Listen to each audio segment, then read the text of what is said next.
बहन है हमारी, उसके संग थोड़ी सी अत्याचार ससुराल वाले अन्याय कर रहे थे।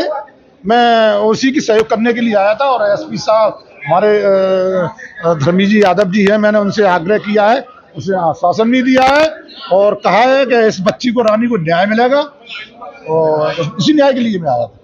प्रीतम जी, बंगाल में बीजेपी की जबरदस्त जीत हुई है, क्या कहना चाहेंगे? कल हमने लड्डू बंटवा दिए और दाल रोटी भी खिला दी। हाँ, दाल टिक्कर भी खिला दी हमने। अरे कितनी है, राम नाम का नाम लिए जाओ और दाल रोटी खाए जाओ, भगवान के गुण गाए जाओ, दाल रोटी खाए जाओ और लड्डू। देखिए वो भी बनवाई है हमने। कार्यकर्ताओं ने कल बहुत उत्साह किया था और बहुत उत्साह से मनाया है। अभी तो बंगाल लिया है, असम लिया है और 3 प्रदेश लिए हैं। हम पूरा हिंदुस्तान चाहते हैं। ये मोदी जी की सरकार है, ये मोदी जी और अमित शाह जी का कमाल है। ये वो कहावत कहते हैं ना, मोदी जी क्या बोलते हैं, एक बोलते हैं कि यहाँ मुमकिन नहीं है वो नामुमकिन, हाँ, मुमकिन को नामुमकिन है, नामुमकिन को मुमकिन बनाना ही मोदी जी का नाम है। हमारा मोदी मैजिक चल रहा है और मोदी मैजिक दौड़ रहा है या मोहन मैजिक दौड़ रहा है। ये ऐसी उड़ान भर रहे हैं मोदी और मोहन मैजिक कि पूरे हिंदुस्तान में ये छा रहे हैं। पूरे हिंदुस्तान में ये मान के चलना कि कांग्रेस चंबल की गहराइयों में दफन होती चली जा रही है और बिल्कुल दफन कर देंगे इसे हम कांग्रेस को। और एक ही चीज रहेगा नारा, भाजपा। राहुल गांधी और ममता ने कहा कि आप लोगों ने सीटें लूट ली है, वोट चोरी की है, सीटें। देखिए इन पे सीट और वोट चोरी का इल्जाम लगाने के अलावा और उन पे कोई रास्ता नहीं रहा। अच्छा, और प्रदेशों में कैसे दूसरी की सरकार बन गई है? अगर वोट चोरी करते तो मान के चलना हम और सरकारों को भी तो बना लेते, और सरकार कहाँ बनते थे। तो ऐसे इनके इल्जाम लगाना इनका काम हो गया। इन पर कोई काम तो रहा नहीं है, केवल इनका काम रह गया भौंकना। बस भौंकते रहते हैं, हाथी निकलता ये भौंकते रहते हैं। अब इनका काम भौंकना ही रह गया और इस पर कोई काम नहीं रहा है। प्रीतम भाई साहब, आपने एक चीज ये भी कही थी बड़ा मजाकिया अंदाज में कि पीएचडी की है आपने नशे को लेकर, तो उसका क्या संदर्भ था? क्या पीएचडी मैंने इसलिए की है कि मैंने हर चीज में अंदर घुस के देखा है, हर चीज के अंदर।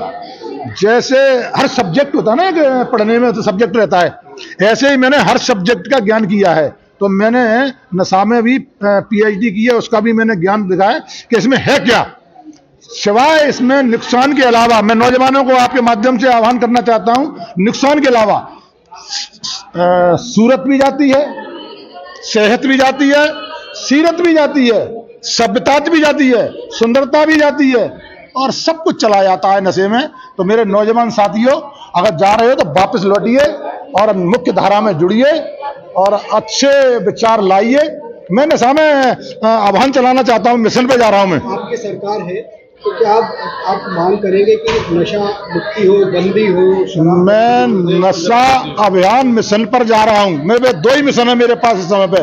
एक लोधी मोदी जोड़ो यात्रा, मोदी लोधी जोड़ो मिशन, और एक नशा मुक्ति अभियान। मैं इसमें दोनों पर ये पदयात्रा कर रहा हूं दिल्ली की। कुछ दिनों बाद पदयात्रा शुरू करूंगा। जैसे मुझे परमिशन अगर मिल जाएगी केंद्र सरकार से तो मैं पदयात्रा पे जाऊंगा, दोनों मिशन चालू करूंगा। देश में लोधियों का महान योगदान रहा है, आपने मांग भी की है कि एक आदमी सीएम तो होना चाहिए। देखिए, अभी से योगदान नहीं रहा लोधियों का। अवंतीबाई जी को उठा के देख लो, ब्रह्मानंद जी को उठा के देख लो, हृदय शाह जी को उठा के देख लो, सुल्तान सिंह जी को उठा के देख ले। हमारा इतिहास रहा है। उमा जी ने तिरंगे के लिए पद छोड़ दिया था मुख्यमंत्री का। कल्याण सिंह जी ने राम मंदिर के लिए मुख्यमंत्री का पद छोड़ दिया था। तो हमारा लोधी समाज का इतिहास रहा है। मैंने मांग की है कि देश में एक मुख्यमंत्री होना चाहिए। तेलंगाना के अंदर हमारे टी राजा जी ने वो करके दिखाया है, वो किसी ने करके नहीं दिखाया है। तो हम सोच रहे हैं यहां नहीं बने तो तेलंगाना में बना दीजिए जाए, टी राजा जी को बना दिया जाए। पहले हमारे विधायक तेलंगाना में टी राजा जी है, तो उनको बना दे। हम ये नहीं करें, मध्य प्रदेश, उत्तर प्रदेश, राजस्थान, कहीं पे भी हमको देश में एक मुख्यमंत्री चाहिए। एक आखिरी सवाल है, आपने ये भी कहा था, मांग की थी कि जब हेमा के धर्मेंद्र को मिल सकता है भारत रत्न, इसके बारे में भी तो बात सही भी है, गलत हो रही है। हेमा मालिनी के धर्मेंद्र को जब भारत रत्न मिल सकता है तो हमारे कल्याण सिंह बाबू जी को क्यों नहीं? कि कितना बड़ा संघर्ष किया है कल्याण सिंह बाबू जी ने। और ऐसा नहीं है लोधी परिवारों ने, एक ने नहीं, पूरे देश के लोधी परिवारों ने जनसंघ, जनता पार्टी और भारतीय जनता पार्टी का सफर तय किया है और इस सफर में खून पसीना लगाया है हमारी समाज के योद्धाओं ने। तो फिर हमको कल्याण सिंह बाबू जी को भारत रत्न क्यों नहीं मिलना चाहिए? हम मांग करेंगे, और मैं पदयात्रा निकाल रहा हूं, उसमें भी हम मांग करेंगे कल्याण सिंह बाबू जी को एक भारत रत्न मिलना चाहिए।